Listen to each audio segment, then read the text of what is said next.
A very warm good afternoon, all history enthusiasts. Welcome back to our lecture series, Something About Hampi. Today is the third session, and the topic for today is Rising from the Dust. With us is Shri T M Keshava, sir, retired Superintending Archaeologist, Archaeological Survey of India, Bengaluru Circle. Sir will be talking today about conservation activities at Hampi, and it is going to be another interesting lecture.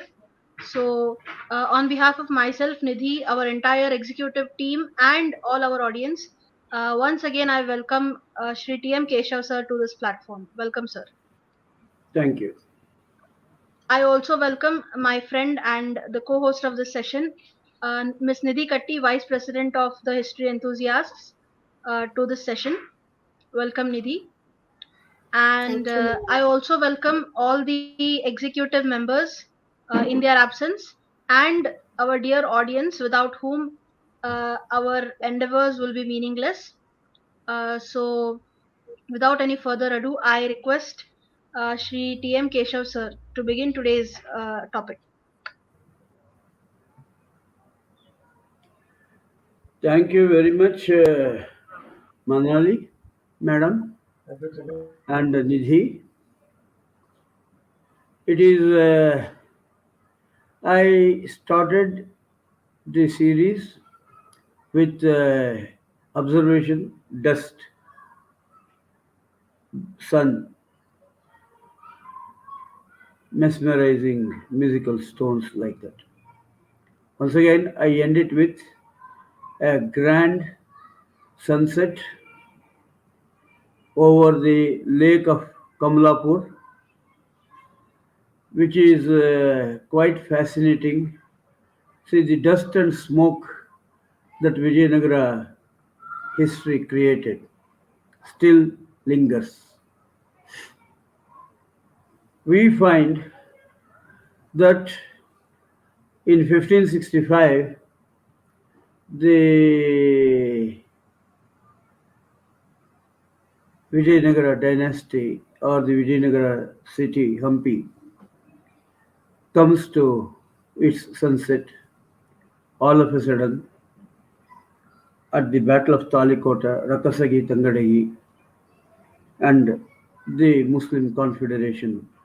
They win over the Vijayanagara rulers, and the aftermath was very ghastly, better to forget it. And it started in the wilderness of granitite hills. Once again, it reached its ruined condition, and it is once again the efforts of Government of India, Department of Archaeology and Museums, Government of Karnataka, then the efforts of innumerable conservationists right from the times of the British period. Gradually, a ruined city started getting infused with life once again. So, what we will see as a part of conservation, as an aspect of conservation at World Heritage Site at Hampi, is over a period of nearly 4 decades with the involvement of numerous officers and the laborers, their effort. And it is the story of Vijayanagara ruins once again rising from the dust. So, shall we? Next. Next slide, please.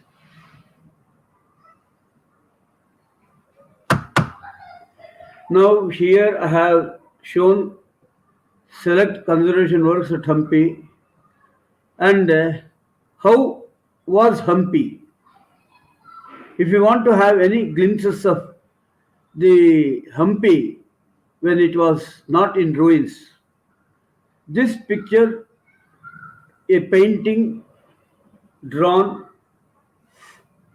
by an artist, name unknown.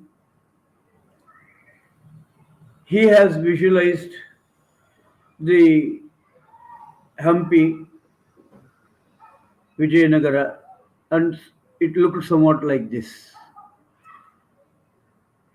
Next,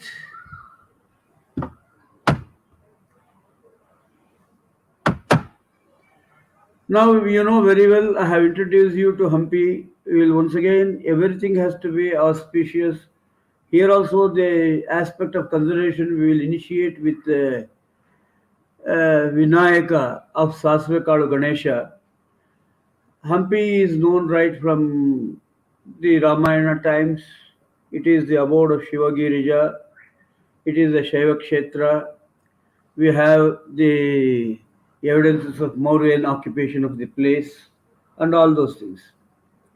Now here we see, and interestingly, a monolithic sculpture of Ganesha, Sasive Kalo. Here the sculpture is made out of a huge boulder which was pear shaped, and he has sculpted the whole image in round, and he fell short of stone. So in the backside, when you visualize this image, only the outlines are carved. So this Vinayaka was sculpted around 1317 CE, and it was the contribution of one Nagaseti.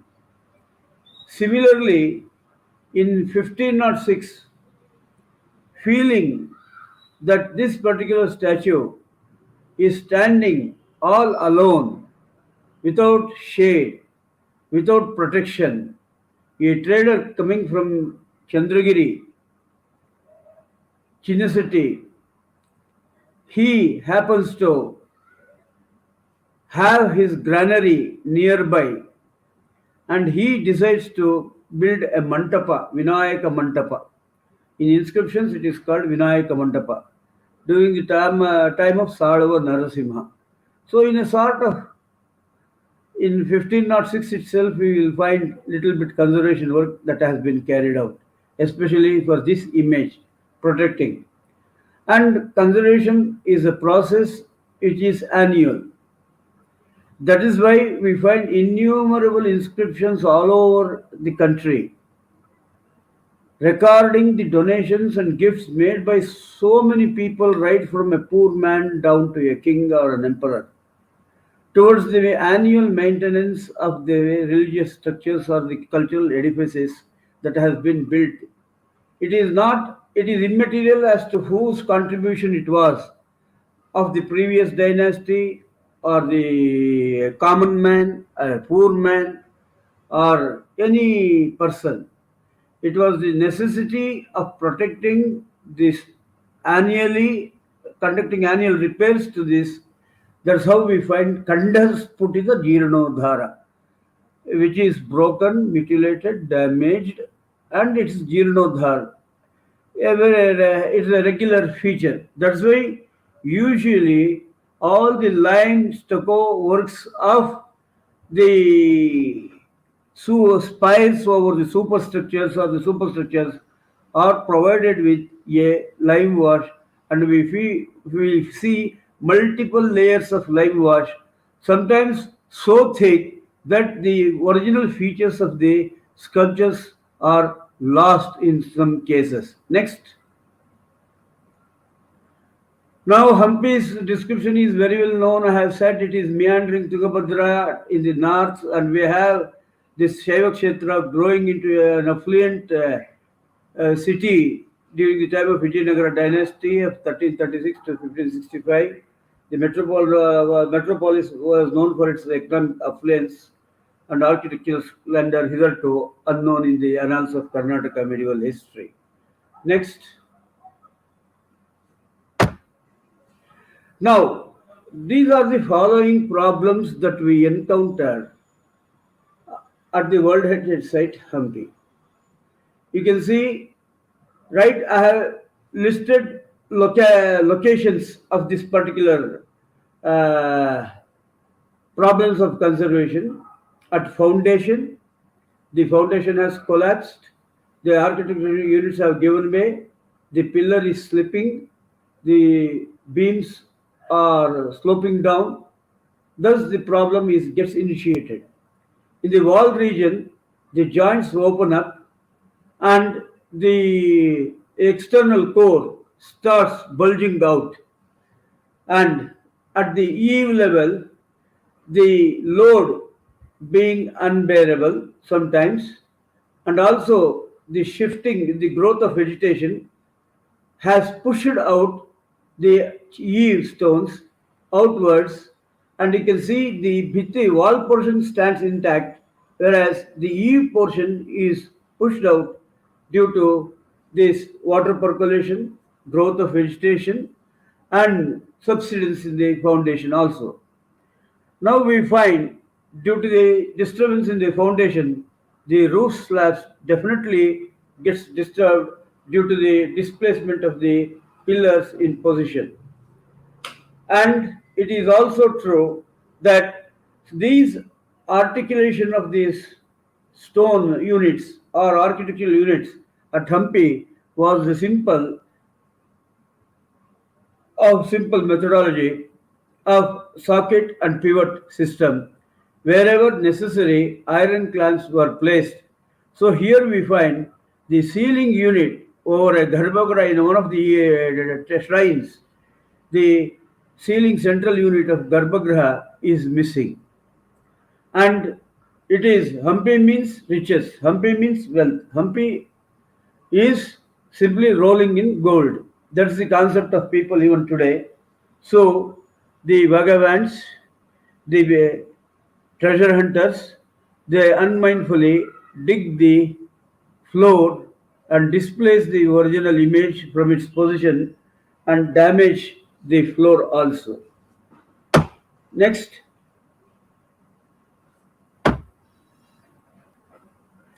we find the because of the articulation, as I said earlier, socket and pivot system simple, without metal clamps sometimes, a speedy construction. We find the cloister mandapas usually inside the temple collapsing, and also the floor stones having not been placed properly and articulated, synchronized. Thereby, we will find they also bulge up due to the activity of the water as well as the disturbance in the foundation. Now, some of the structures, the entire mandapas list out or list in, thereby precarious structures can be seen there. And we find we have the enclosure walls. They are also plundered for the stones. Let me tell you, way back in 1964, when the Tungabhadra Dam was being constructed, 1 rupee a cart of stone was carted by contractors to build Tungabhadra Dam, and many architectural units of the World Heritage Site Hampi have found their way into building the huge dam. Many inscriptions have gone into it. Many stones have been gone, dressed stones, where you will get simply beautiful dressed stones. They have been one bullock cart, 1 rupee, and they have shifted, transported like that many stones. Nearest ruin was Hampi. From Hampi, they have transported plenty of stones for building up the Tungabhadra Dam. So the story begins right from there also. Now we find the stuccos, they are weathered due to growth of fungus, due to weathering, due to cracks, intense heat and thermal action, and also the activities of birds and lizards crawling over the sensitive areas of the sculpted or carved stucco figures, wherein the delicate region is the neck portion that gets decapitated due to the weakness, because over the brick core the lime plaster stucco plaster work had been done. Next, we find that the joints, the pillars have the abacus, The abacus, as I told you earlier, they receive the beams, and the beams if, are not articulated, and if there is any slight disturbance in the foundation, the floor, we find the joints gets dislocated, thereby disturbing the monuments. And here we see human interventions, huge props are given. This is the first major conservation activity that had been done during the time of the British. Wherever the beams had broken, they were listing, they were in the this thing of collapse in important monuments. Such props have been provided. And we find the mandapas and their pillars had got disturbed, and the mandabas themselves totally had shifted. The architectural members, missing of architectural member is one of the common features at Hampi. Here you can see huge eave stones are missing at the particular temple. And you can see for the wealth, the main deity in the shrine itself is shifted, and the growth of vegetation is one more reason for the monuments getting damaged and destroyed. Next, now we have certain, you can see in the first photograph way back in 1980s, the whole cloister mandapa of the at the Achutraya temple, the whole mandapa itself is listed out. It has leaned back heavily due to the shifting of the core or the bhitti, the back wall of the mandapa. So the whole thing was reset to plumb and realigned, the foundation strengthened, and the original grandeur of the mandapas were brought to some extent. Next, we have the super entrances. The greatest problem was the entrances were blocked due to heavy masonry props. You can see the beams have broken there, and they were about to collapse. They had cracked up. So naturally, they propped it with a buttress wall in the first tala, also supported with the masonry props. And this was the first problem, making accessibility free, opening up the entrance passages. So here we find such props were removed, the beams broken were restored, the missing stones, the fallen stones, disturbed stones were procured and replaced back there, and the masonry props given for the enclosure wall, stone props given for the enclosure wall, were removed after duly strengthening them. Next. Now, the Sabha Mandapa at Achyutraya temple. Here, one thing you should bear in mind that at Hampi, the conservation was a very of systematic order carried out by ASI. So, the conservation of a particular monument was framed over a period of 5 years, depending upon the amount of conservation work that has to be carried out. And a data was prepared. The whole thing was documented beforehand, the aspects of conservation. Later on, it was approved, inspected, and approved by the superior officers, and the conservation assistants could do the work that they can carry out in a specific period of time. And it was not haphazard conservation work. Take a unit here, for example, the Sabha Mandapa of Achyutraya temple was taken up, wherein the pillars were relocated, pillars were replaced, repositioned, and the pillars which were missing, new fresh pillars were given, looking similar to the original ones, and the architrave as well as the beams were broken beams were replaced with fresh ones, and the whole work has been carried out at the Sabha Mandapa of the Achyutraya temple. So here it is a phased manner over a period of time. If we take Achyutraya temple, they have taken Achyutraya temple and completed the work.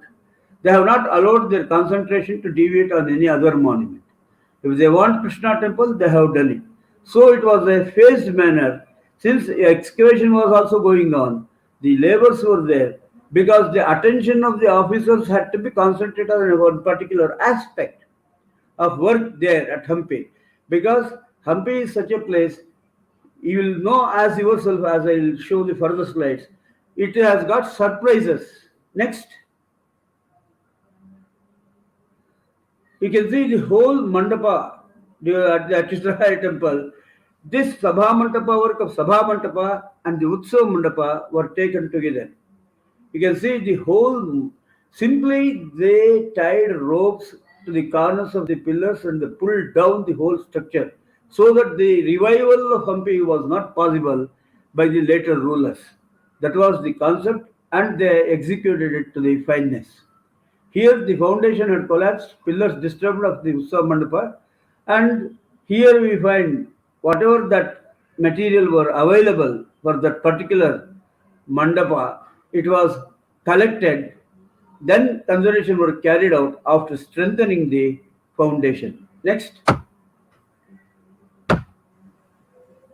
Similarly, there is one more mandapa, cloister mandapa, you can see in front of the shrine. Here, the same, the plinth had been greatly, you can see the units of this plinth, especially the Adhisthana, had opened up. Here you can see after conservation, the growth of vegetation, the heavy concrete, lime concrete roof, the heavy lime concrete roof was removed, the beams were properly realigned, and they were lime plastered with lesser weight over the roof. It is a plaster mandapa of Achyutaraya. Next. Next. Here we no previous. Ma'am, previous. Hello, previous. Well, perhaps she did not hear. The previous slide was quite interesting. Previous slide I asked, you have jumped.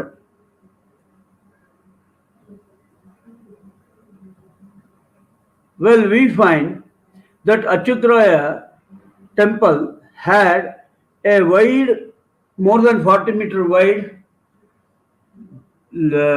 paved pathway leading up to the entrance gateway, lined on either side by mandapas.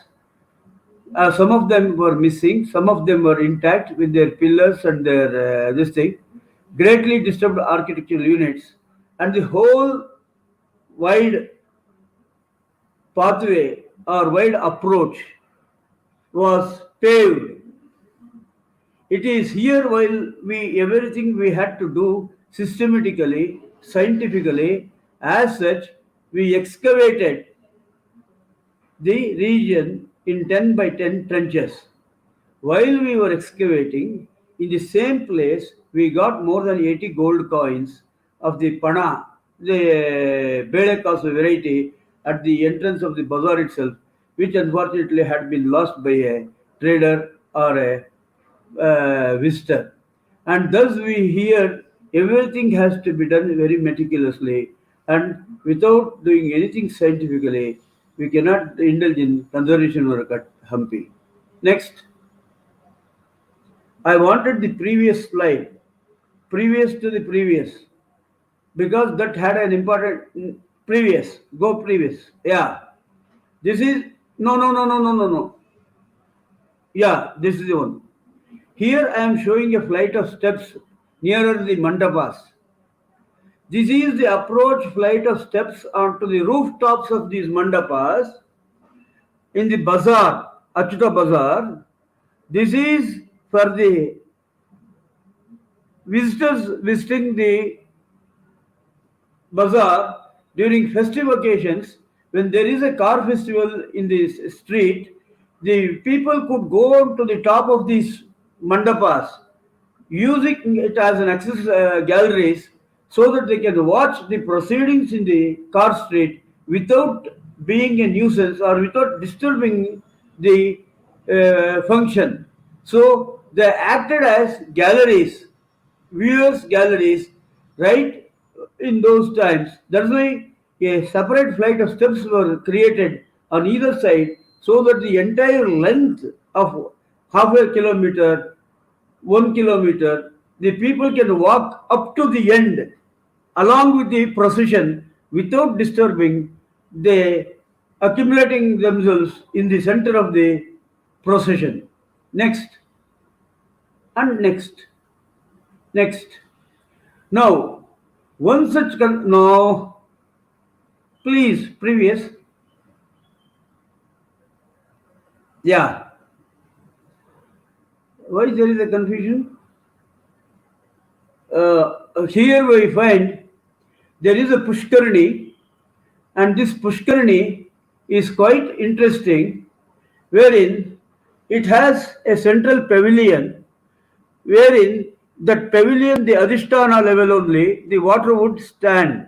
They had made a provision of inletting the water from the Matanga Parvata hillock side from Turtu Canal, and it would exit towards Tungabhadra river, and at no given time the water stood beyond rose beyond the Adhisthana level, because the bazaar mandapas on either side of the Pushkarani was of Ganika strees, the women of the courtesans. And here we find for them the particular tank was specially designed with the floor also provided with granite slabs, and also a flight of steps descending into the tank so that the women could descend down into the tank, reach the central pavilion, and offer their prayers. This is how it was found when we started conserving the Achyuta Bazaar, and here, after conservation, you will see the grandiose tank coming in its all glory. Next,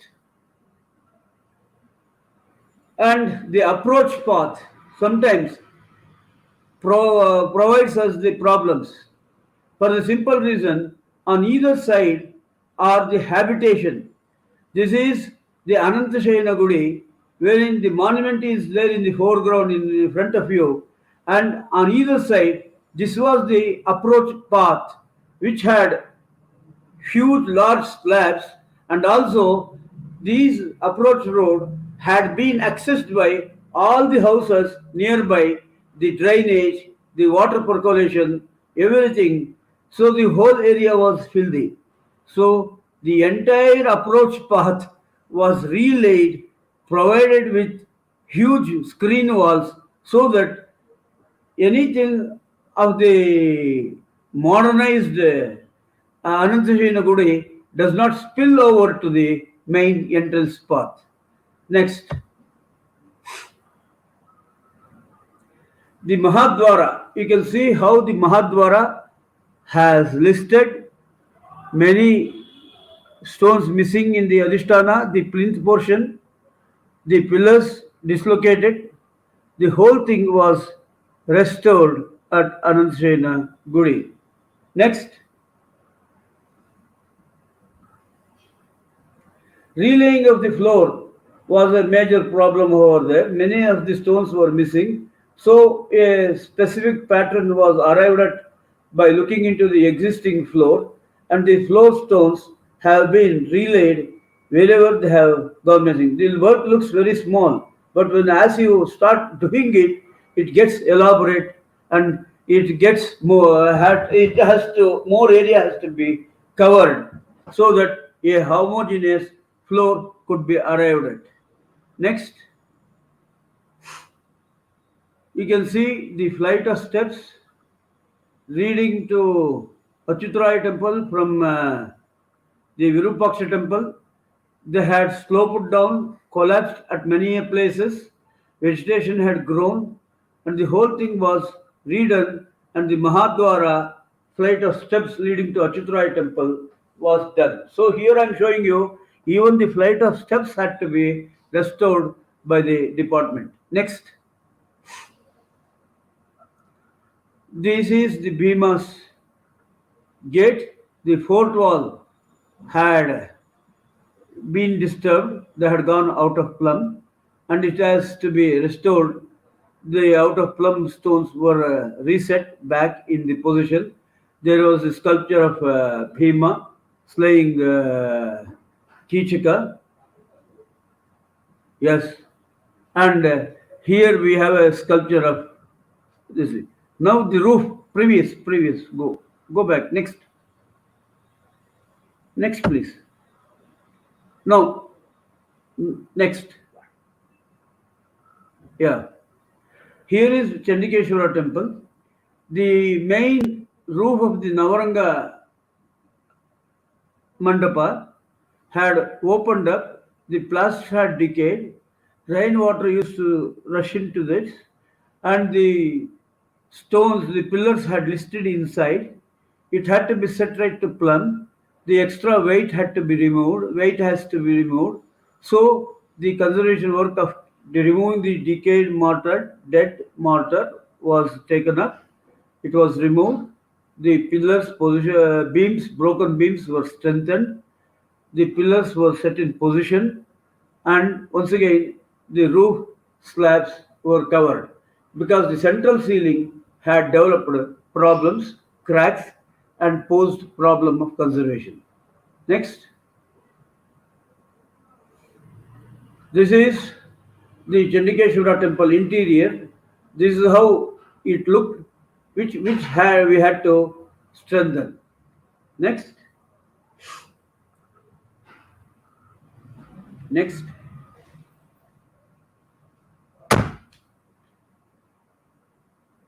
Next,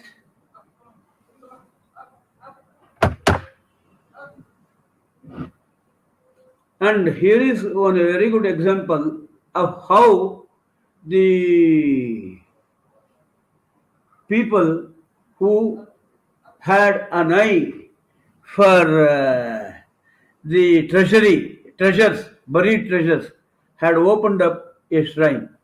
Here is one Devi shrine of Madhava temple near Zanana enclosure to the south west of corner of Zanana enclosure, outside the Zanana enclosure. You can see the shrine had opened up. The whole thing was restored. The walls were put back in position. The plinth portion was re-strengthened. The foundation was relaid.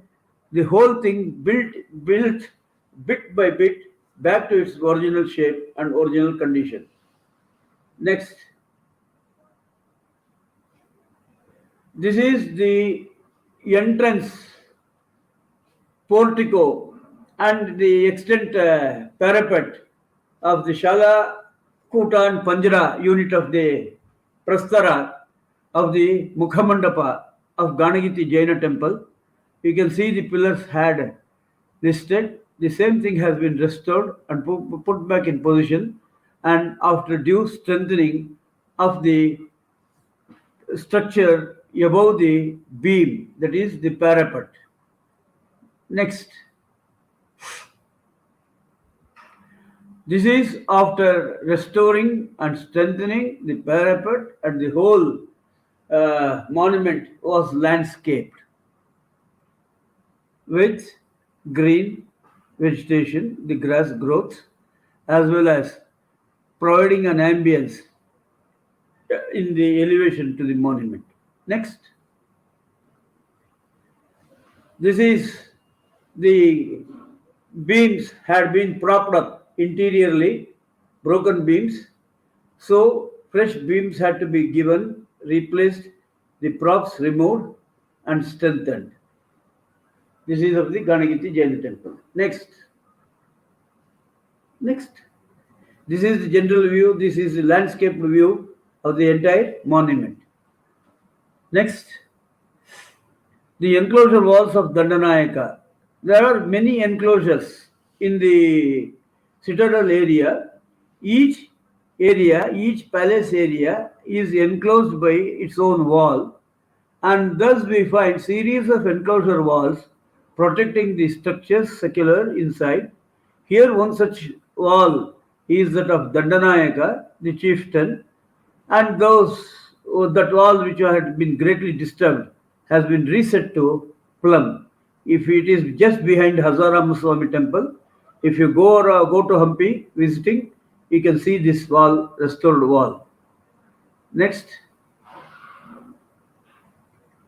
And this is the stable of elephants now, as you see, which had earlier been covered with vegetation, unwanted vegetation, great disturbance in the foreground. Next slide, please.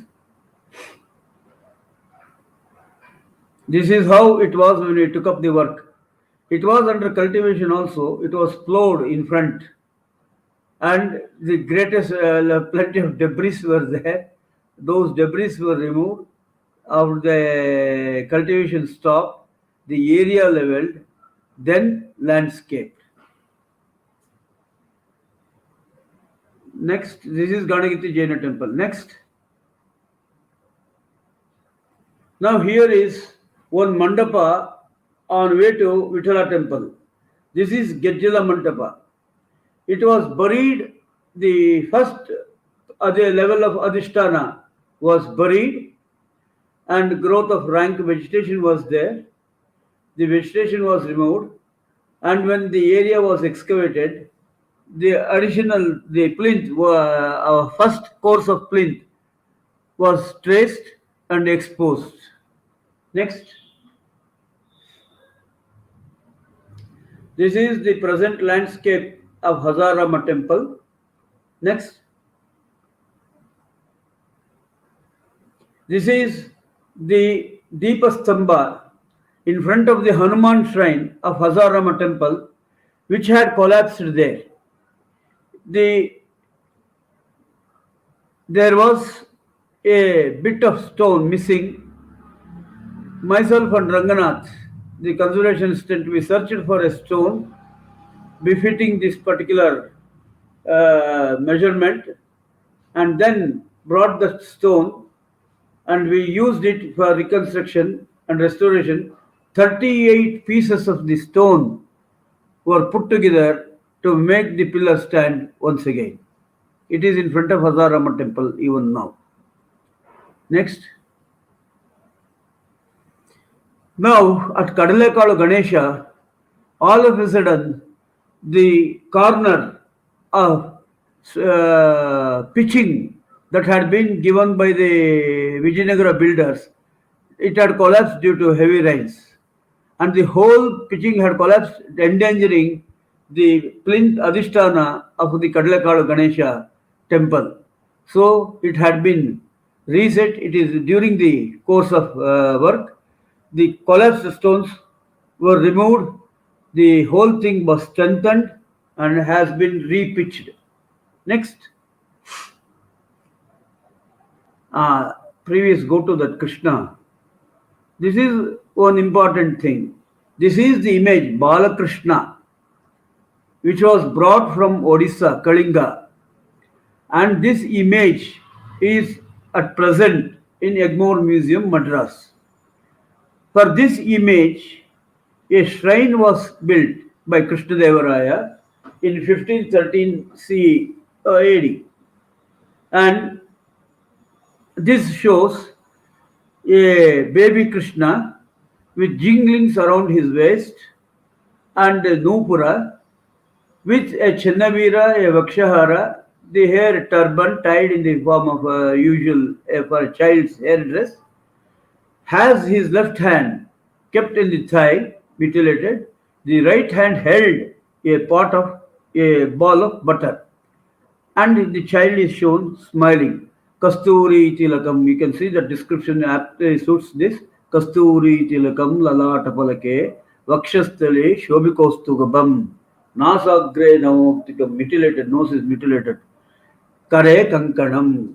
So this is the description of Krishna. Next. This Krishna was placed in this temple, built exclusively for this particular image. And it has an imposing Mahadwara. The valley is quite interesting, fascinating. It has a wide portion in the western side, and as it moves towards east, the valley becomes narrow, which has its usual bazaar mandapas. Here also, that Krishna temple We carried out many scientific analysis, borehole analysis. So we did borehole analysis there, soil testing there. Then we studied the stuccos. We studied the chemical composition of the stuccos, the lime mortar that has been used, and all that scientific data were collected beforehand. And right from 1983-84 onwards, conservation work was taken up on a grand scale. Earlier, it had been done on some of the shrines, inner shrines, because it is a Panchayatana temple. However, major work was carried out during the time of Dr. K.P. Punacha, the then superintending archaeologist, and it was carried out by none other than persons like Mr. Krishna, then Ranganath, and our many other colleagues, Kamaraj, many other colleagues who did the work at Krishna temple. It's quite interesting. Next, that right from the back wall of the kitchen, Pakashala, the vegetations were removed. You can see the monument had opened up. It was reset, dismantled, and reset to plumb. It is near the entrance gate. Next, the Pakashala. This is the Pakashala portion, wherein huge buttress walls had been provided, and for the Adhisthana, and it had collapsed. And you can see the listed pillar of the cloister mandapa, one of the pillars, and here the whole buttresses have been removed, the Adhisthana strengthened, and the wall of the Pakashala rebuilt. The masonry wall built above the original monument removed. The cloister mandapa reset to plumb. Next. And I am not reading the description which is given there. And this is how the stucco.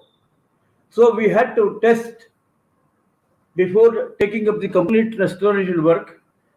We had to test whether we could do with the lime mortar analysis and the lime that has been prepared accordingly.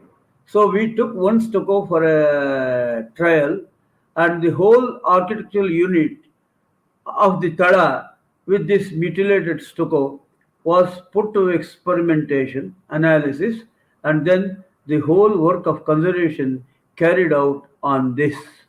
And after this, many of the people, conservation experts or thing, they said, Vijayanagara is known for its ruins and we are not supposed to go for elaborate conservation of the stuccos and all those things. We have to have it, protect it and preserve it as it is for the posterity. Don't do. But I am of the opinion, it's my personal opinion, the stuccos are getting worn out very fast. We are losing the beautiful stucco figures of their final, very fine features, which are equivalent to the metals sculptures of that this thing. So from this onwards, the bronzes, Vijayanagara bronzes, they are akin to these stucco works at Hampi. As such, it is better and high time Archaeological Survey of India rises to the occasion. A separate estimation be made for all the stucco figures of the roofs, Shukra or Gopura of the monuments and take up conservation on priority basis. Otherwise, some of the finest sculptures will be losing. One thing. And the another thing is some of the narratives which are not to be seen in sculpture, in the stone sculptures, or a thing like the Rama kicking the carcass of Dundubi is at Hazarama temple in the form of a stucco figure, and if it is not restored, it will be lost. So better we definitely protect these stucco figures. Next, this is at Krishna.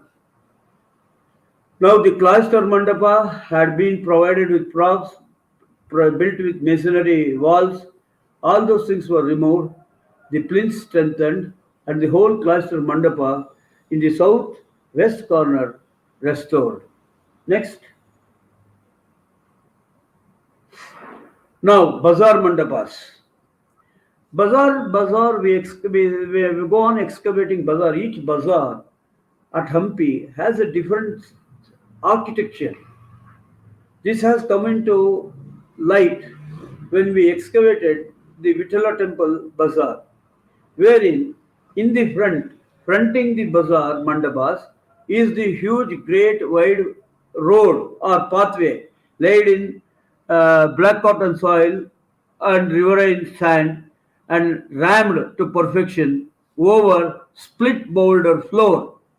That is the nature of the pathway, central pathway of the bazaar at Vitala temple complex. When we come to Achyutaraya temple, the mandapas have in between, on either side, the mandapas have in between a path laid with split stones, well paved pathway, cobbled pathway. When we come to Krishna temple, the architecture of the bazaar differs. Here we have the paved pathway for the bazaar in the on either side of the mandapas. However, at one particular region near Utsava Mandapa, when the excavation was carried out, the bazaar being for groceries, as per the records, as per the inscriptional records, the Krishna bazaar is meant for groceries, and there when we excavated, we got warehouses, storerooms to store the grains. Like that, Chandrasetti coming from Chandragiri of son of Chinnaseti had built circular granary at Sasvekadu Ganesha on Hemakota. Here at Krishna temple we find the warehouses, well plastered, well built rooms for storing the grains. Next, this is another view of the excavation. On your extreme left hand side, you will see the Utsava Mandapa, and this is the whole system. You can see the Bazaar Mandapa, that is the northern wing of the Bazaar Mandapa. Beyond that northern wing of this Bazaar Mandapa, it has the evidence of cultivation. Even though it was in the possession of ASI, the farmers were reluctant to hand over the land for a few years. We allowed, since they had put crops after crops every year, and we had to uh, clearly tell the people to stop cultivation so that the bazaar can be exposed in a proper perspective. So here we can see the excavation carried out on either side of the mandapas, to the north and south of the bazaar mandapas, showing the pavement on one side and showing the warehouses on the other side. Next, and this lake Pushkarni, it was also had its walls had collapsed inside. There was no, the water did not, usually the rainwater could not be collected there, and as such the it had grown with vegetation, and the entire the Pushkarni of Krishna temple was restored. Right in front of the pavilion, central pavilion, is the other pavilion, Utsav Mandapa of the Krishna Bazaar. Next, this is the Utsav Mandapa of Krishna Bazaar. This is after restoration. Next, and when we come to Lotus Mahal area, Zanana enclosure, the growth of vegetation of wild variety had spoiled the grandeur of the Lotus Mahal. The whole landscape was redone, removal of vegetation was done, and aesthetically, the chemically the Mahal was treated so that the black suit and the black this thing were removed, and then proper landscape was carried out at this place. Next, this is after removal of vegetation, after relaying of the garden, removing the black suit, recoloring, removing the scribbling of visitors, I love you, you love me, all those things you will find present Lotus Mahal in this fashion. Nowadays, the visitors are not allowed to climb even onto the plinth of the Lotus Mahal. Next, Now, Narasimha, the work of the World Heritage Site, it was carried out since 1975. Here we can see Narasimha was started like that, dated to 1528 AD, monolithic 7.5 meters tall. Here we have, this is the original Narasimha, which is named as Ugra Narasimha by the Janapit Award winner Dr. Shivram Karanth. And Archaeological Survey of India, when started excavating the inside the shrine around this, after seeing a bit of stone projecting in the left armpit, when it cleared, it was found to be the right hand of Lakshmi embracing Narasimha, and he becomes Lakshmi Narasimha. Then onwards, in inscription also it is recorded like that.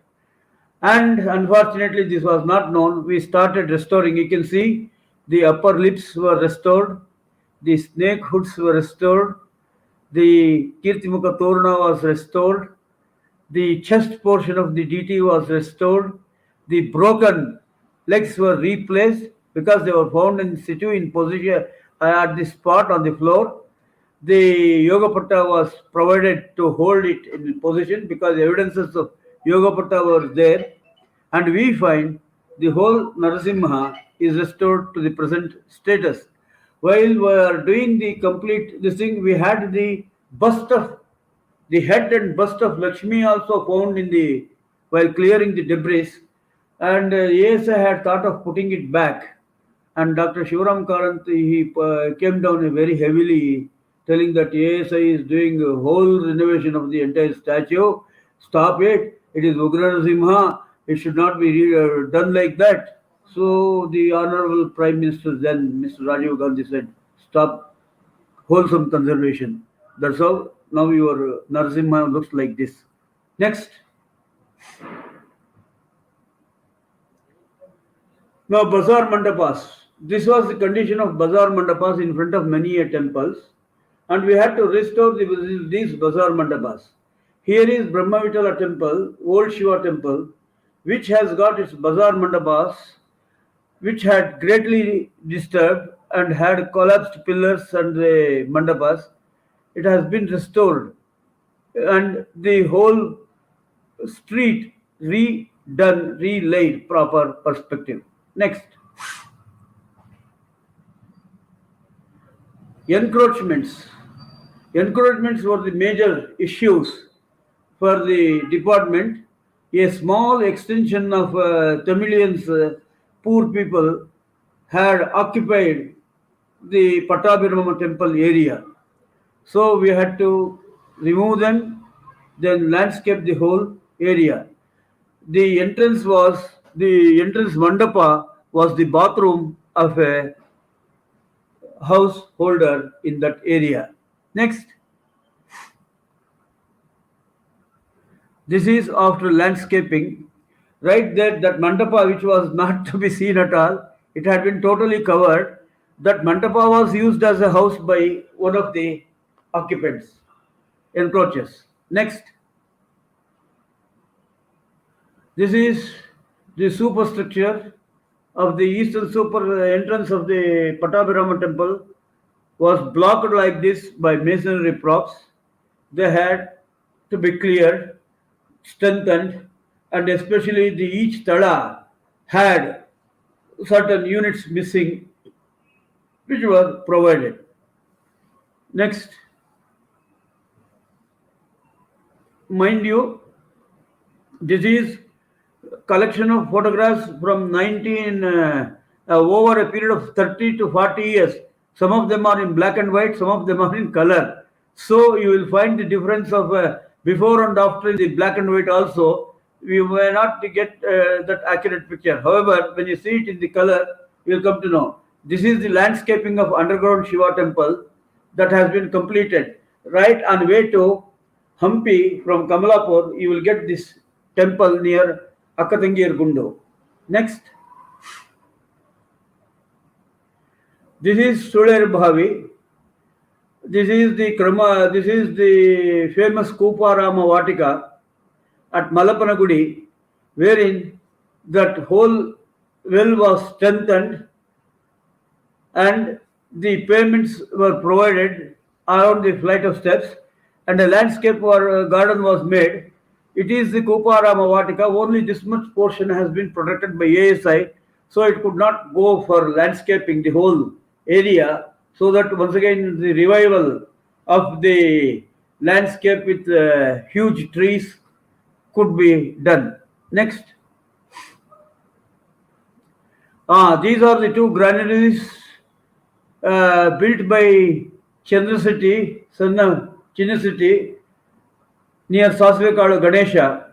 This was discovered when the whole area was put to excavation by the department to study the nature of the foundation that has been given to Sasvekala Ganesha Mandapa and the nature, if it can be landscaped in a proper perspective over this, that is, we thought of introducing cactus landscaping.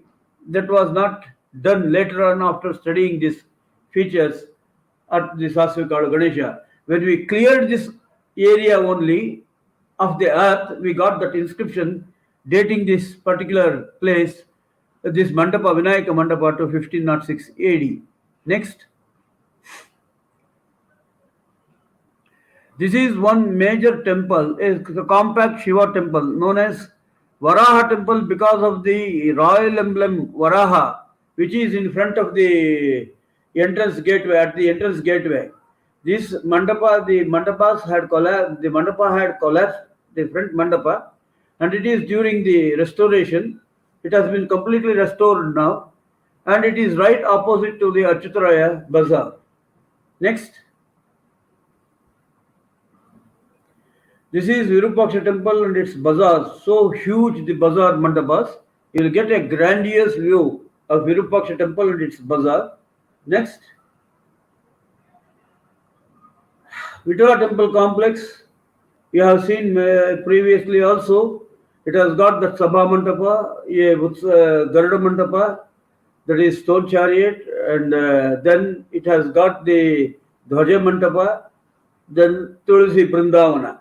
This is the general view of the Vitala temple. Next, stone chariot. This has been specifically shown by us, by me, for the reason that during the Latur earthquake, which had happened, the stone chariot architectural members developed hairline cracks all over its body. It was very puzzling for us. We thought there must be something. All of a sudden, it had not existed the previous day of earthquake. When earthquake struck, we were worried about the monuments and we started inspecting the monument. And we found the whole Bhitti portion, wall portion of the structure had developed hairline cracks. So immediately we took as an action, we dug up the foundation area only to find it is sand filled. It could take the, it is gone.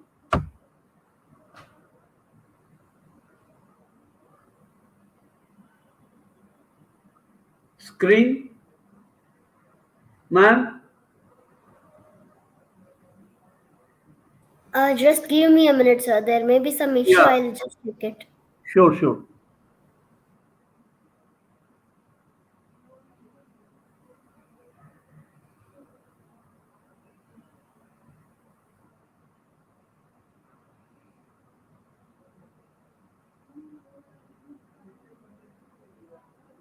Another 5 or 10 minutes. So, by the time I can be heard, isn't it? Yes, sir. You are audible, sir. You can continue. I'll fix the. If I am audible, please listen. This we dig into the foundation only to find that it was filled with sand, and then we had to take up immediate restoration work.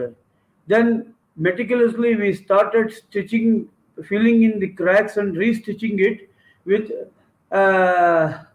epoxy resins, proper epoxy resins, araldite and etc.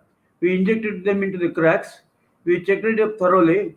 Then we fixed telltale glasses, and then we restored the whole chariot back within 48 hours. The work had been done. Archaeological conservation at Hampi poses plenty of challenges because while we were restoring the bazaar mandapas of Achyutaraya, we got evidences of that bazaar being that of market of goldsmith's market. This is evidenced by the finding of a copper casket wherein the golden jewelry were found inside the casket. And also, while we were clearing the mandapas in the Achyuta Bazaar, in the extreme northern end, we got 28 gold coins of Garuda type, and also many ornaments of the votive ornaments like eyes, the hand, and the Trishurna mark, and also the jewelry bits of a necklace was found. Like that, jewelry were found. And also, the most important find in this particular area was that of a golden bee, which is first of its kind in the country, the most unique jewelry, which was part of the ornamentation of the beautiful damsel, wherein the what happened to the presentation, madam?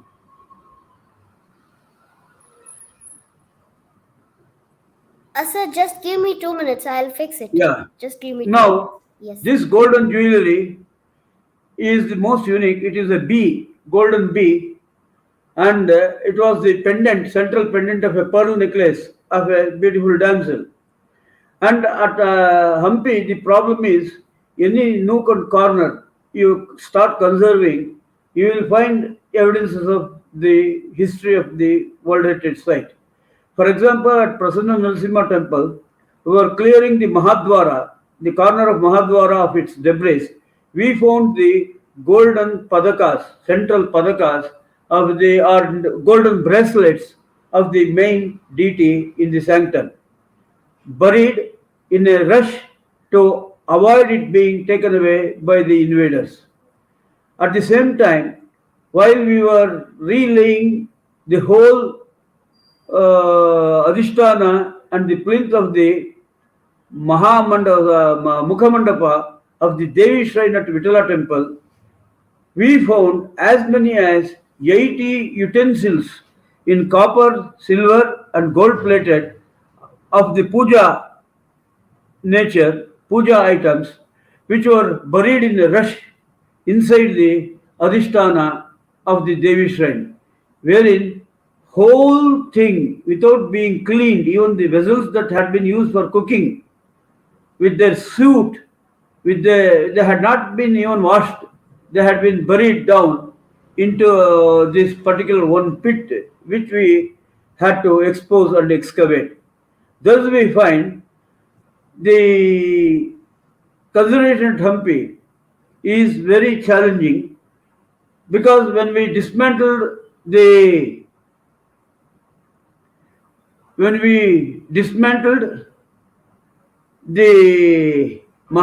eastern enclosure wall of the royal enclosure wall, we got the 38 gold coins of the times of Krishnadevaraya, which had been minted exclusively for making the Kanakabhisheka for Tirupati Balaji. Now here we find, coming back, the northern entrance of the Vitala temple has been provided with a huge prop because of the broken beam, which is very conspicuous there, and it had to be restored in its proper perspective. Next.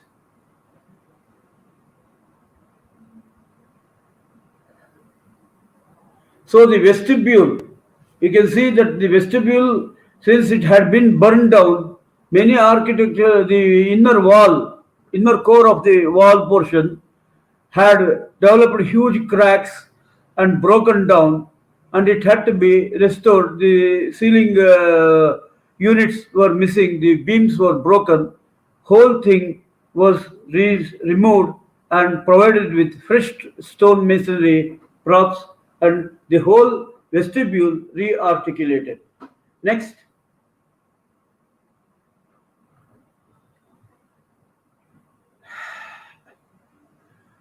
Like that, we have another, the entrance in the front, which has been removed of its props and restored.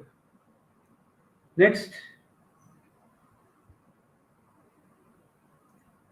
This is the most important thing, Mahamandapa of the Vitala temple complex, wherein the whole roof had developed cracks, and heavy lime concrete had weakened the joints, the stones, the pillars were listing. They were all removed, cleared of the debris, and fresh roof for the Mahamandapa has been provided at Vitala temple. Next.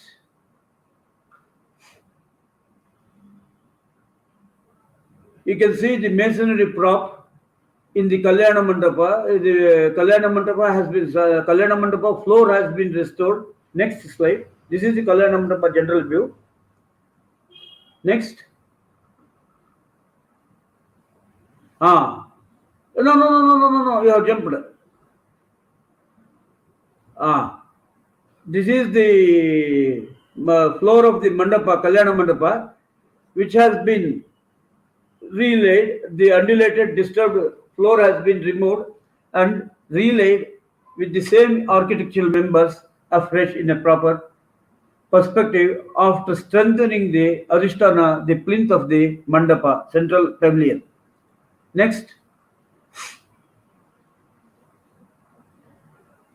You can see right there is a huge prop provided on the southern entrance of the Sabha Mandapa. That prop has been removed, and the Sabha Mandapa, other part of the Sabha Mandapa cleared of the same, so that you can view the Sabha Mandapa undisturbed. Next.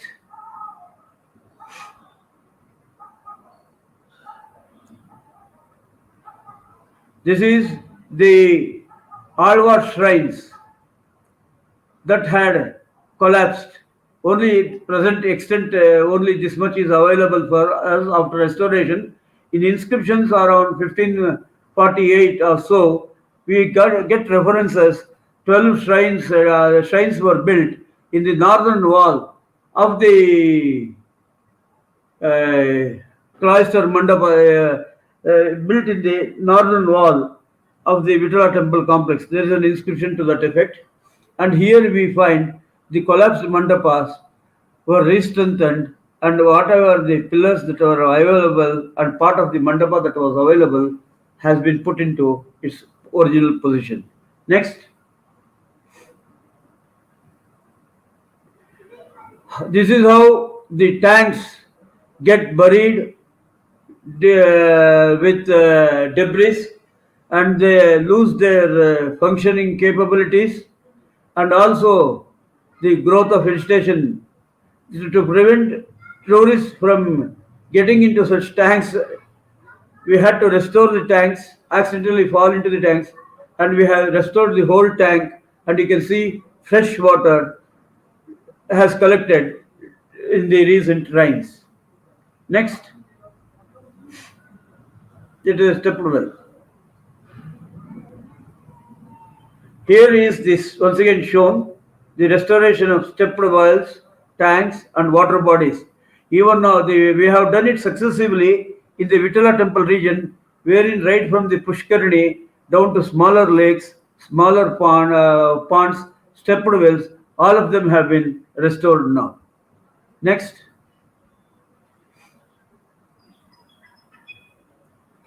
You can see how the Pakashala of Tirumangayalvar temple complex in the behind Vitala temple had lost its external core. The inner core was exposed, the internal brick core was exposed. The same thing has been restored to a proper perspective. And in the back side, in the backdrop, is the Tirumangayalwar temple. Next,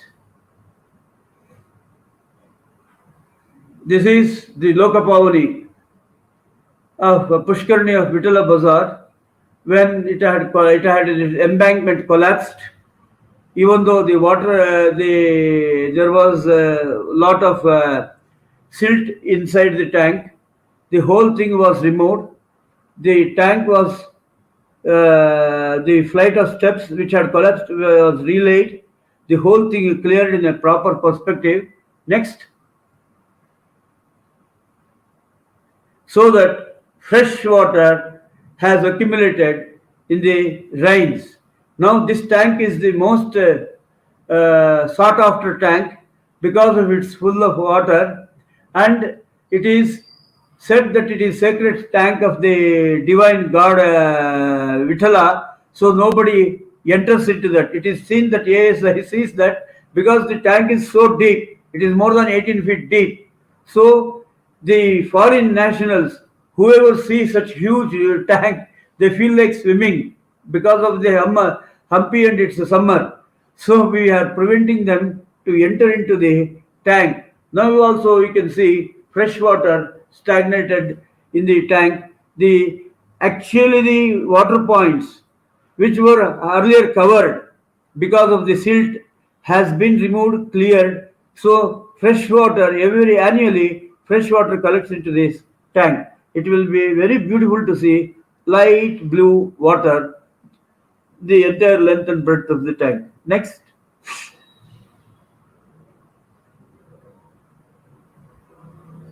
We have excavated, we have conserved many of the excavated remains. Next.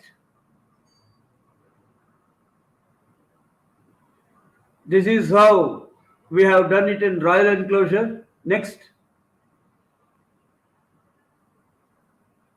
This is the nobleman's residence, which is the guest house. How we have restored this guest house here. Next.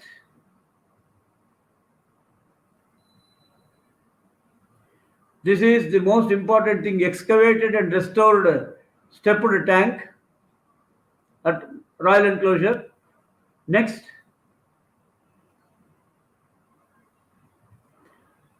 The first group of coins are the Venkatavarahas found during the restoration of the royal enclosure wall. The second one is the copper casket found in the Achyuta Bazaar, identifying it as the market of golden jewelry. And here is the contents of the copper casket shown to you, and that golden bee and the waistband of girdles of the processional deities and gold coins, and this particular necklace, all of them were buried inside a small drain of 8 centimeter width and nearly 1.5 meters in length, right on surface of the rocks near Venugopala Swami temple on way to Vithala temple. And anyone who picked up the first stone of the drain could have got all this jewelry. It is just under 10 centimeters.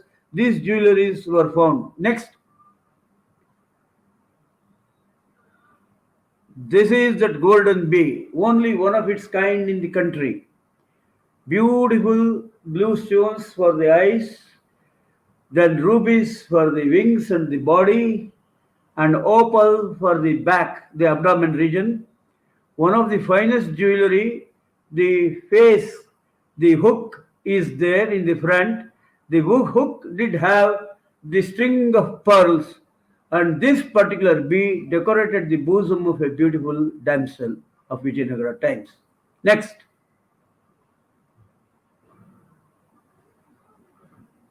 And for an effective ground management and conservation of the World Heritage Site, Havamama was formulated by the State Department, and Joint Heritage Management Program of all the natural and cultural resources were initiated, and thus we find the conservation and restoration of the World Heritage Site was taken to another zenith, another level of functioning. Next.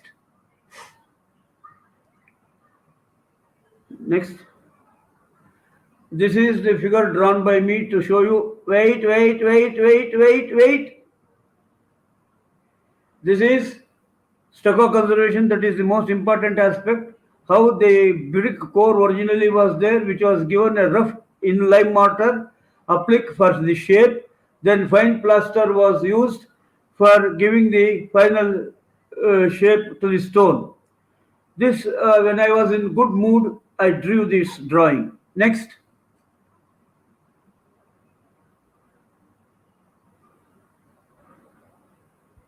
Conservation of stucco is absolute necessity.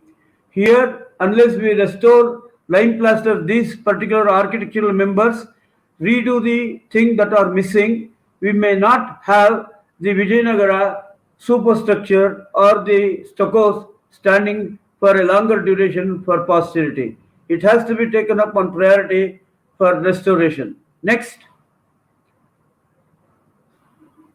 If Superintending Archaeologist Hampi Circle is seeing this, he should take necessary initiative. This is how the stuccos of Vijayanagara Vithala temple was restored during the time of Punacha, and it has been done to one of the finest extent, a magnificent way. It has been restored in a proper perspective. You can see in the extreme right hand side Sri Devi, and that was the way, that was the feature of this stucco. And later on, when it has been restored, you can see it has been restored to perfection without distortion or any further damage. This has arrested damage to the each tala of the shikara, thereby protecting the stuccos on one hand and also the superstructure on the other hand. So it is most important now. The stucco conservation work has to be carried out on priority at the World Heritage Site. Next.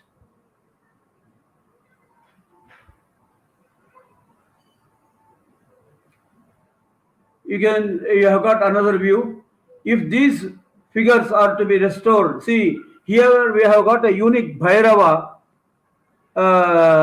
with his dog licking at the head held by his left hand, and that beautiful Jata Makuta of him and the beautiful features. If we do not restore right now, because already there is an opening in the plaster stucco wherein the inner core, inner support is exposed, brick. Unless it is restored, you will lose this beautiful Bhairava. Next.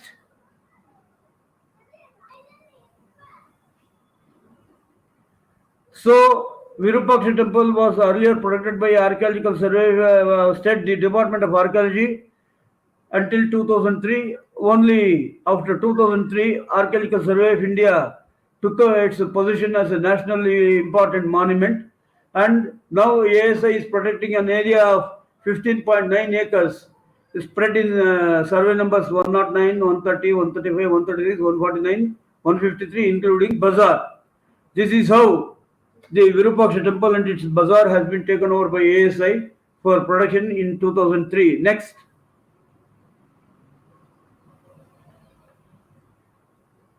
A thorough documentation has been made of the Virupaksha temple recently, and this documentation gives us an insight into the problems of conservation over there. Next.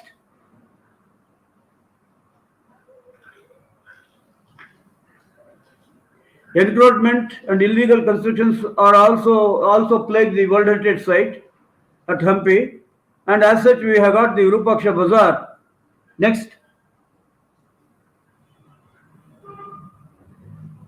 Had been encroached like this with multiple shops, various shops, and unmindful parking of the vehicles and so on. So these encroachments are seen being removed. Some of them have been removed, and new landscape is being thought of. Before that, some more clearance, some more excavation, some more removal of the debris has to be carried out. That is being done by the present officer. Next.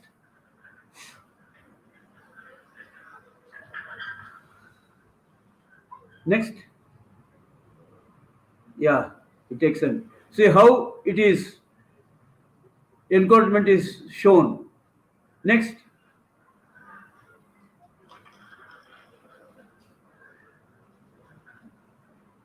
Oh, this is the undoing of me. I tried some experimentation. This is how the encroachments. This was the shops that were there. Now after removal, during the course of removal. Next.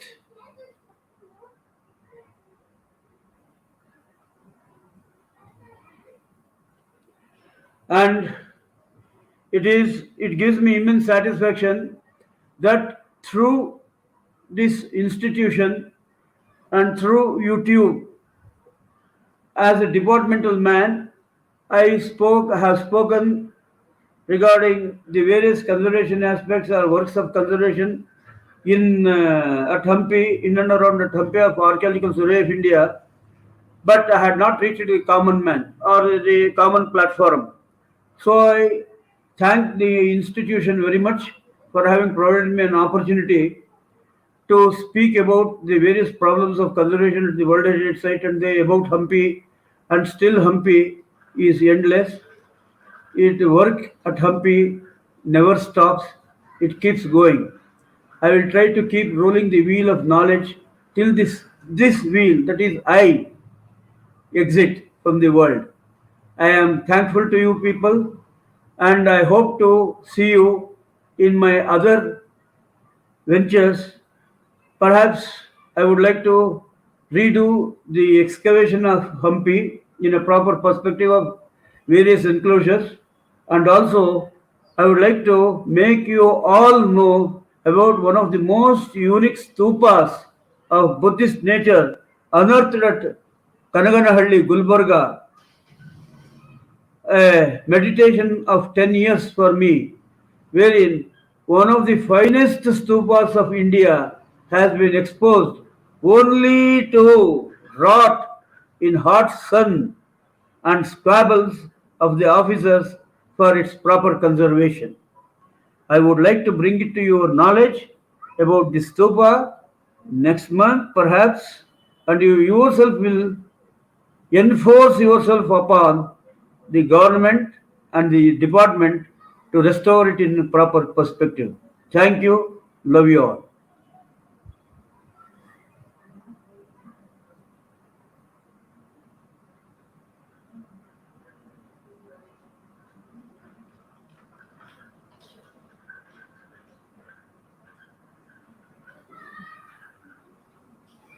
There were many questions I saw. Yes, sir. There are a lot of questions, so we will take those questions, sir. Thank Yeah, you so much. It was really a very, very wonderful lecture. We have a lot of questions. One by one, we will take some of please. them. RD. So, Dr. S.K. Aruni sir has asked, was the site of Hampi belong to Mauryan period? You have mentioned it so. RD sir, you are pulling my leg. You know very well there is there are Ashokanedic sport nearby. So that is the area, that is the territory. And at Royal Enclosure also we have found the evidences of Buddhist Ayaka pillars, Ayaka platforms, and also sculptured panel of Buddhist narratives of the Shatavahana times. There was a site nearby, perhaps which has not yet fallen into the eye, in the eyes of the explorers. However, we cannot rule out that it was not this thing, and it is regarding the recent observations made by Dr. Professor M.S. Krishnamurti. He himself has said that Hampi was also a center of Buddhist activities, as seen by the evidences you have found from the excavations at the World Heritage Site. And I have voiced his opinion that even during the Mauryans and Shatavahanas, this was an important site of Buddhist nature, because we have Kanaganalli nearby, we have got Udayagulam, Nittur, and all those places where Ashoka natives are there. It is but natural there could be some sort of Buddhist ruins in the vicinity which has not yet fallen into our eyes. Next, ma'am. Thank you, sir. There is one more question from SK Aruni, sir. Second Ah. question. The question is, although Vijayanagara or Hampi belonged to medieval period 15th to 16th century, but did it fail to adhere to the medieval character of urbanity in the Deccan or southern India?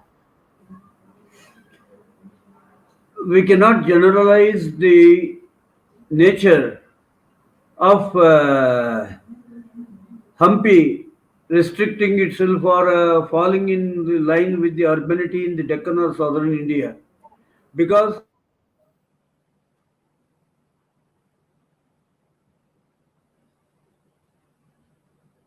totally different from that of the other places. Whereas in Bijapur, it's a plain. In Gulbarga, it's a plain. Whereas at Hampi, it is a swarm of dikes full of valleys, and also it had the backdrop of an active Shaiva center of pilgrimage. It grew in the initial stages in those lines, a temple of pilgrimage, followed by architectural manifestations on either side of the temple, and a little growth of the localites who stayed nearby. Later only, when they thought of when they established their empire at Anegundi to start with, the area was very much restricted in the Anegundi area.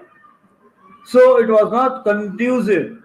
They wanted to have a wall of water or a fortification of water. River Pampa, River Tungabhadra acted as a barricade from the northern side, any invasions from the northern side. And on the southern side, they systematically selected areas. Already there was River Tungabhadra flowing, and the religious centers were all developed in those lines on the right bank of the River Tungabhadra, wherever spaces were available. And they had to have a specially large area for the urbanizing or building up citadel and this thing. It was possible only after the valley of Krishna temple. So they selected that particular region wherein for a quite considerable distance you have plains, cultivated lands available for them. So this particular urbanization terminology, what the concept, it is the spatial organization was more relevant than falling into a set pattern of medieval urbanization. Yeah, next minute. Thank you, sir. He also has he had actually posted three questions. Yeah. Uh, SK Aruni sir's one more question is there. Because the contemporary capital towns such as Bidar, Bijapur, Golconda, etc., had massive fortified towns with large public royal buildings, etc., but Hampi remained a traditional town. Why was so? It is, already, sir, with due regards to your great knowledge regarding this, I would like to tell you that Hampi has not been put to spade in a proper perspective. Hampi is yet to be excavated.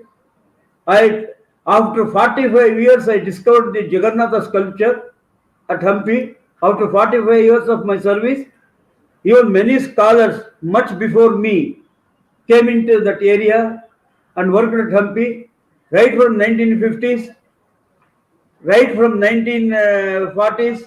Why did they not see this Jagannatha sculpture? Why they have not made a mention of it? Find of it. Hampi is still a mystery. It has not been explored in proper perspective. Nobody has combed it properly. Somebody said it is there. They went there and saw it and returned back. They did never do some work on their own. If they had done religiously for these 45 years, so many things could have been laid bare, could have been exposed. And you know that where to start in a ruin, if you are taken into a ruin like Hampi and left, you will be confounded with the problem where to start, from which corner you have to start. Archaeological Survey of India meticulously started from the royal enclosure area, citadel area, and they started clearing. Here now, recently, just only couple of months back, the eastern extension of the Padangadi Vidi is being put to spade. It has thrown up new structures which are astonishing. The palace of Jaganmohini has been recently been identified on the basis of a stepped tank that is available near octagonal water pavilion by me. that is, that was structure was existing. That ornate gateway, when we go from Kamalapur to Hampi, we see this particular gateway near octagonal water pavilion protected by the Department of Archaeology. How many of us have gone across the other side of the gateway and seen it? No one. Recently, when I went around, this is the gateway. Why? What is the purpose of this gateway? When a thought struck to me, I went the other side. Even though I worked at Hampi for 40 years, I had not ventured to go across a few steps. I have not walked a few steps across and see the particular gateway. Sir, it is no doubt, it is highly a pilgrimage center. By the time it reached that particular stage, by the Vijayanagara people set in 1336 or whatever the date you have in your mind and heart.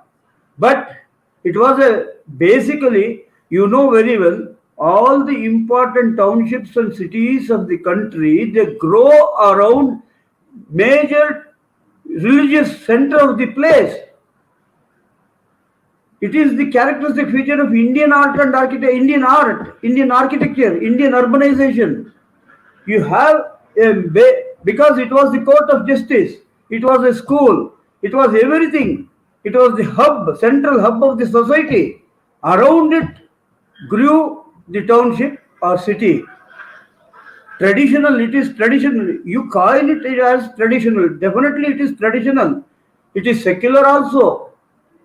You know very well that major part of the township, urban city, has been put to crowbar and pickaxe, and the whole area between Sringarva Hebbagilu to Royal Enclosure has been destroyed. And you have not excavated between the Brahma Vitala temple and Vitala temple, the northern side of the Vitala temple. We have not excavated on the southern bazaar of the Vitala temple. Still there is plenty to be exposed. We have not explored the whole Krishna Bazaar area. We have excavated up to Utsavamandapa only. More major part of Hampi is still buried, sir. With due regards and love, Aruni, it is yet to be, it takes many Arunis and many Keshavas to unravel the mystery of Hampi. Don't think Hampi is finished. We may get finished. Hampi doesn't get finished. It continues. Next.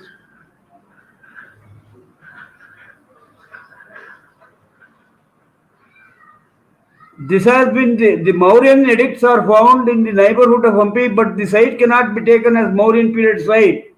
But Professor M.S. Krishnamurthy, based on the evidences found from the excavations at Royal Enclosure, he has made this observation that Hampi and its neighborhood was also could be a possibility that it was a Buddhist site, because the architectural members and the material that is put at this particular place, the limestone, they are of the higher quality. The architectural members and the limestone that has been panels that has been found are of different quality. They are of course Shatavahana period. Mauryan Shatavahana, that period is there. Mauryan and Shatavahana, it has just less difference of time scale, sir. As you know very well, Maurya, Shinga, Shatavahana. Around 250 years. That could be done, isn't it? Next.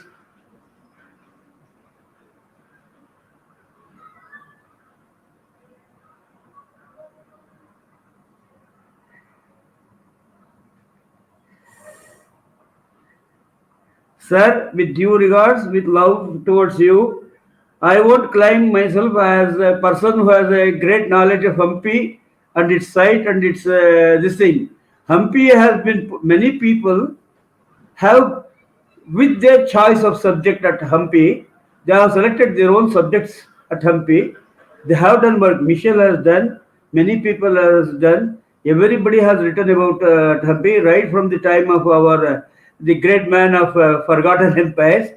Everybody has chosen a part of the Hampi, selected a part of Hampi as their subject, and they have done their work. But wholesomely, as I say, sir, you are very well aware of the fact that we except royal enclosure, except the area behind Hazar Rama, except the Dandanayaka enclosure, except the Rangamahal area, and the behind the canteen Department of Archaeology has done. Beyond that and that Raka temple area, Dr. Ganal Bath, we have not continued the excavation. The excavation stopped since 2000. Only recently, Mr. Nikhil Das has taken up the excavation in the region of Pansupari Bazaar. So, still Hampi is not excavated, sir. Hampi is to be excavated properly because each Pura, Krishnapura, Venkatapura, Achyutapura, all these puras are yet to be exposed. The secular structures of these areas are to be exposed, sir. Only the religious structures have been explored, no doubt. I have worked there. Munatya has worked there. Dr. B. Narasimha has worked there. S.R. Rao sir has worked there. You all have worked there. Every one of us we have worked. Still, yet we cannot completely say that Hampi has been completely studied to a greater extent, sir. Still, there is plenty of thing that has to be unraveled at Hampi. You know very well. In spite of explorations many a times near Tara Betta and other places, only recently it was some of the enthusiastic explorers have found out an inscription recording that place as Kishkinda. What happened for all the 60 years of my efforts, your efforts, or the efforts of other archaeologists? Everybody, we have got our own interests in the field of work. So whatever our interest is there, we have taken up that and worked on it. It is not that we have all not put our efforts. We have put our efforts. It is like an Akshaya Patra, unending. You keep on exploring. Only recently in the year 2000, I should say before 2011 or 13, I got chunks of golden finial of the Vitala temple complex, the eastern Vitala temple Kalashas of the Gopura. For the reason we have got that two inscriptions wherein one records the Chinna Devi, Tirumala Devi put up the copper Kalashas on the top of the eastern Gopura, and the same was replaced with golden gopura, golden finials by one of the chieftains of the in the 1548 or so. And only while we were excavating for the booking counter recently, but to build a booking counter, there the chunks of the pieces of golden finial were found.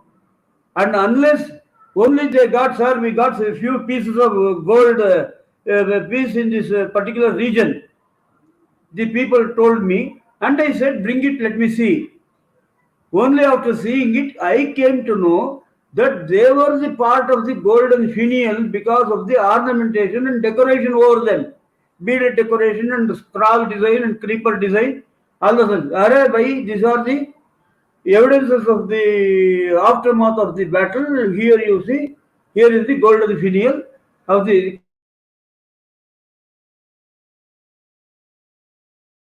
sir. Neither I or you or anybody can claim that we have done a lot. I would not, sir. With humbleness, I say, younger generation, you should search for more plausible, possible evidences of history of Hampi in a proper perspective. Next, ಜಗಳಾಡ್ತಿರಲ್ರಿ ಒಬ್ಬಕ್ಕನ ಜೊತೆ. Next,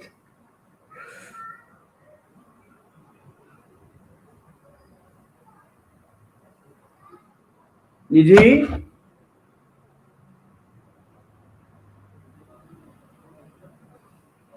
madam,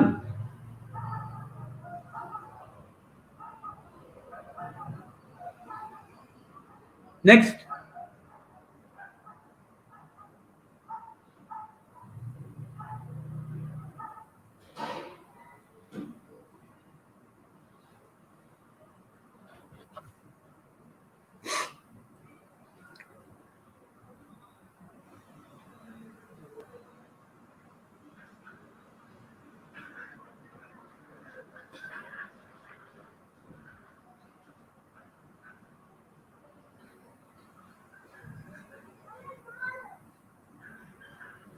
madam.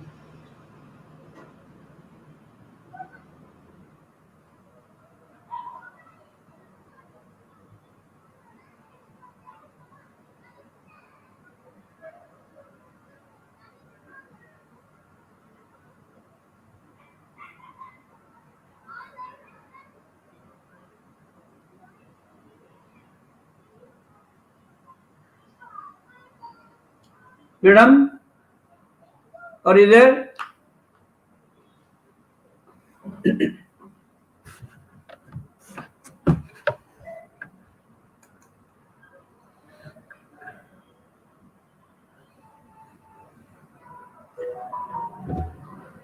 What happened, ma'am?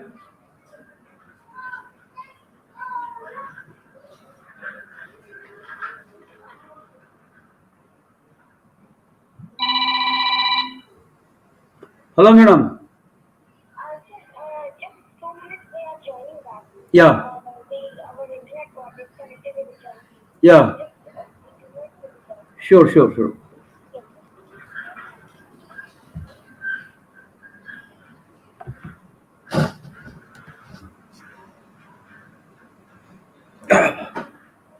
ಸುಮ್ಮ ಒಂದ್ರಕ್ಕೆ ಕೀಳೆ ಹಾ ಸೌಮ್ಯ.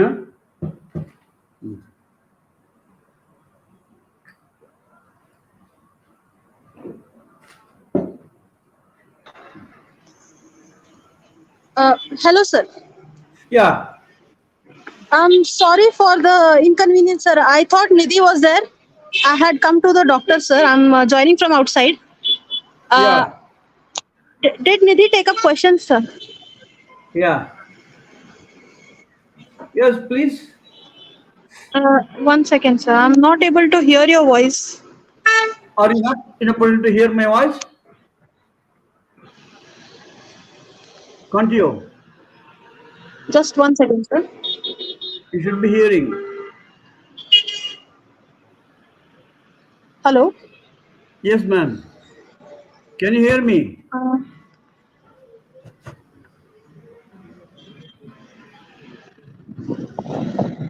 Hello. Can you hear me? Yes, sir. I can hear you, sir. Did Nidhi take up questions, sir? No, she has not taken up the question now. I'm sorry, sir. I will take over from here. Yeah, Sir, SK Aruni sir has asked a question. yeah. Was the site of Hampi, did the site of Hampi belong to the Mauryan period? You mentioned it. So, what are the antiquities of Mauryan period found at Hampi? Madam, they specifically there were no antiquities have been found of Mauryan period at Hampi. Mauryan occupation of the place is cited by Dr. Krishnamurti in his recent book on Buddhist art and architecture of Karnataka, something like that. In that, he said he has told me while he spoke to me in person. He said, Mr. Keshav, since you have got Buddhist antiquities found there, and we have got an inscription of the Mauryan period have been found in the vicinity of Koppal, then Udayagulam and other places. The place was also part of the Mauryan emperor, and as such that these particular thabas and these things, they have that particular Buddhist antique expressions. There is no doubt we can, right from the Shatavahana times, Mauryan times, this place was also a Buddhist center. That's what he has opened. It's not my personal this thing. I have made an observation of Dr. Professor Dr. M.S. Krishnamurti.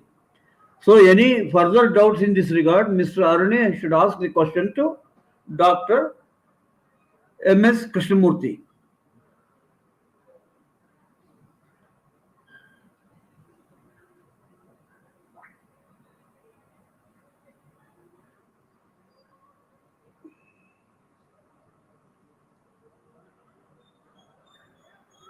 And I will not right now say that since they have not been found, they will not be found. Since we have not explored and excavated Hampi all over the place.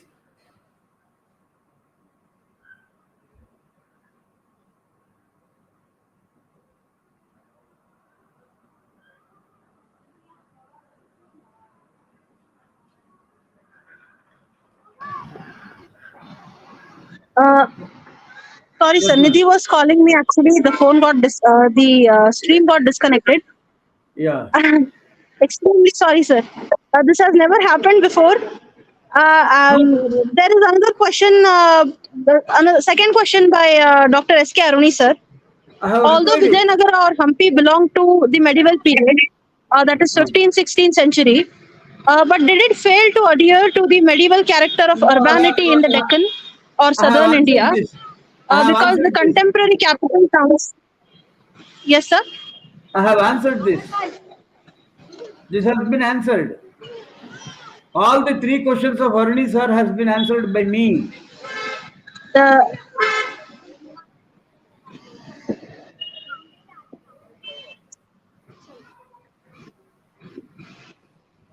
I have answered these questions, child.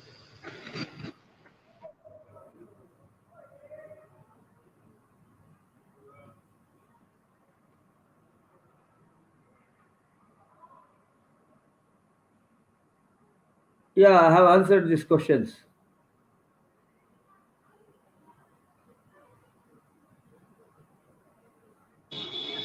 Yes, sir.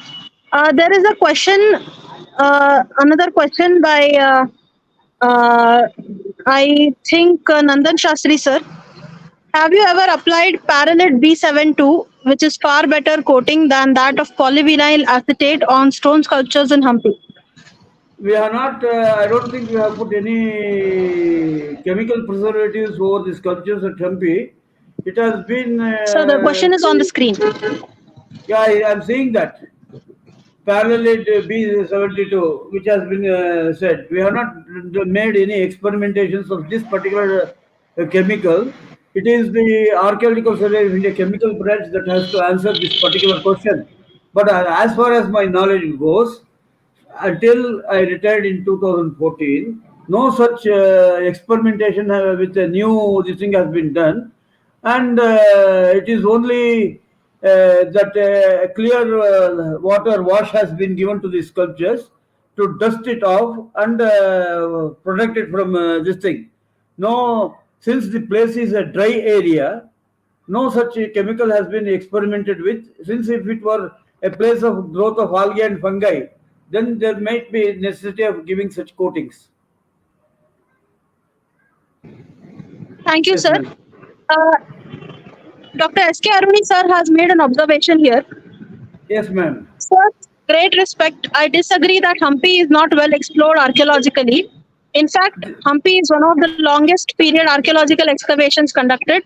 Also, many studies have been conducted by you as well as ASI.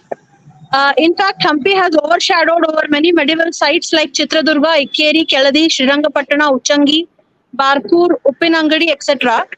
Hampi archaeological excavation reports are still awaiting. That is a question, sir. Are they still Ah, pending? the archaeological many sites are there of medieval period which has to be put to systematically for spade and excavation and analysis as ever the sites he has quoted. However, work was carried out as a national project. Hampi excavations was carried out as a national project right from 1983, 84, 85, 86, and it was carried out. And it has been kept continued by the persons like Dr. Punacha, continued. The major aspect of us was in those days excavate, immediately conserve, and leave the analyze this. Whatever the work that has been done during my period in the region of Hazar Ramatandra temple, in the region of Royal Enclosure, in the region of Rock Cut temple area, in the region of Pratimagraha, all those reports have come and many articles of mine regarding these particular sites have already appeared. And Archaeological Survey of India, the annual reports, they have published annual reports. No comprehensive report on Hampi excavation has come up because it was the work of 3 decades done by various officers, even coming from northern India. And whatever the work that had been assigned to me, I have prepared the first draft and it is lying with the Archaeological Survey of India office. Since if the government had continued me even now, I would have thought of completing that report or writing that about that report. And it is only not only Keshava should hang himself to the tree of the grandfather, the others are also have to venture into working. My 10 years of my precious 10 years of period, or you can imagine, right from 1993, 94, 95 to 2011.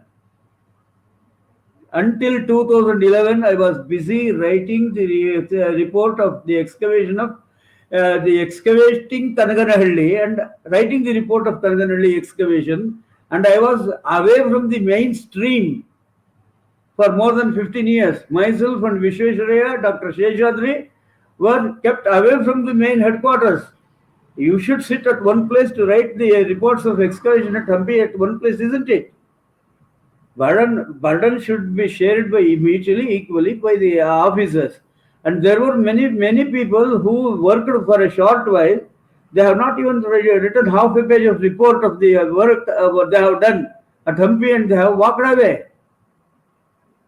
It is, should I visualize? Well, I am going to visualize, I am going to write.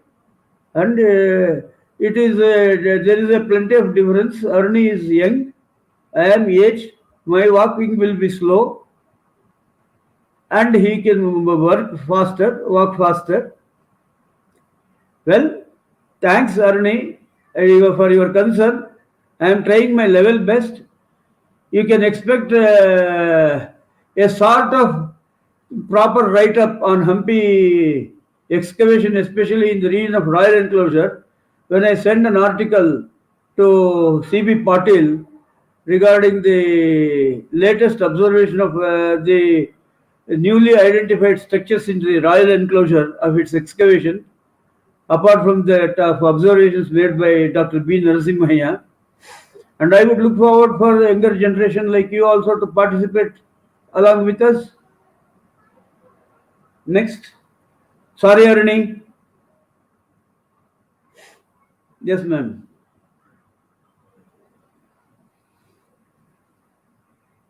I am very frank. This has appeared, madam, I have answered.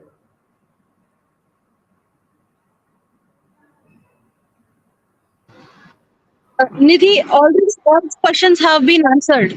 From comment section, all questions have been taken. Okay. Yes. So Yeah, you can I remove hope it now.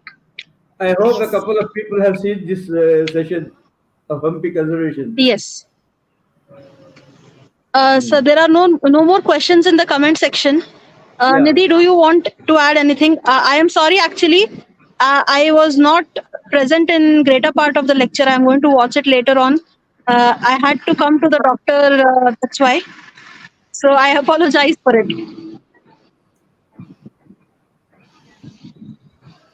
Yes. No, Nidhi, actually, yeah, we can take vote of thanks now, I guess. So, as we have come to the end of the session, I take this privilege to do the vote of thanks. Uh, uh, I thank Dr. T M Keshav, sir. please stay. It was really a very, very interesting lecture series, sir. It was all the three sessions, they enlightened us, and especially today's lecture also, it enlightened us on many things.